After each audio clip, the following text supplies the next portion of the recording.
देश की ताकत तीनों है, महान जवान, किसान और जनता महान। संसद में तीखा टकराव, राहुल गांधी पर विशेषाधिकार नोटिस की तैयारी, एप्स्टीन विवाद में हरदीप पुरी का विस्तृत जवाब।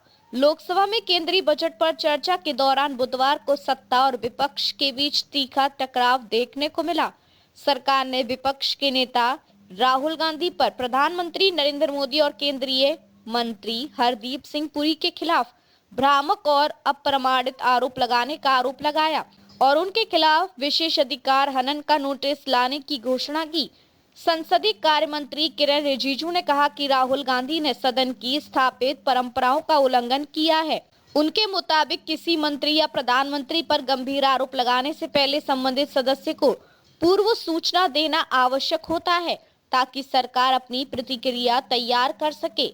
रिजिजू ने कहा कि ऐसा न करना संसदीय आचार संहिता के खिलाफ है और यह सदन की गरिमा को ठेस पहुंचाता है। उन्होंने यह भी बताया कि सरकार ने लोकसभा के पीठासीन अधिकारियों से अनुरोध किया कि राहुल गांधी की वे टिप्पणियां जिन्हें असत्य और अप्रमाणित माना जा रहा है, कार्रवाई से हटाई जाएं।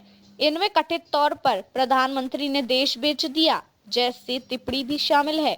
सूत्रों के अनुसार राहुल गांधी ने अपने भाषण में सरकार की आर्थिक और विदेश नीति पर सवाल उठाते हुए प्रधानमंत्री और कुछ मंत्रियों के आचरण को लेकर गंभीर आरोप लगाए।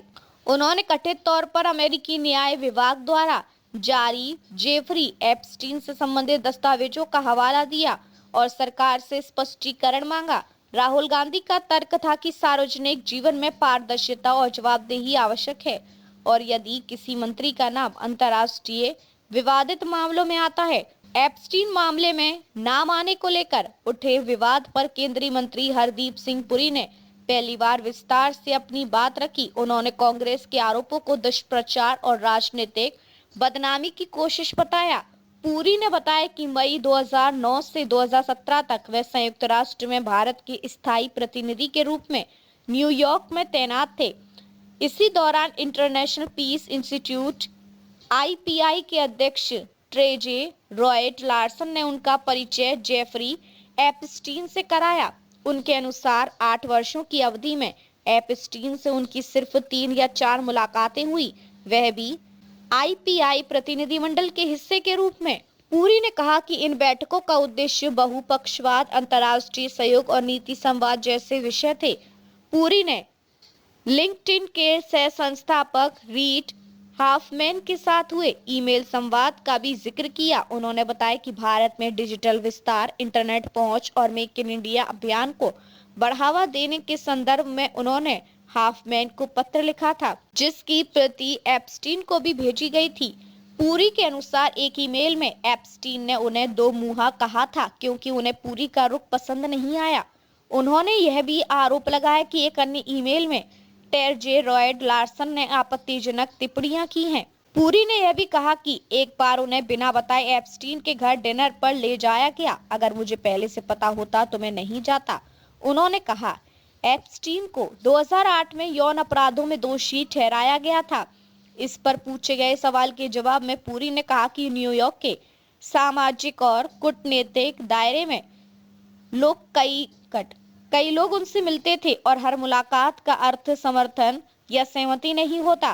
उन्होंने उदाहरण देते हुए कहा, मुझे एक बार LTTE प्रमुख वी प्रभाकरन से बातचीत के लिए भेजा गया था।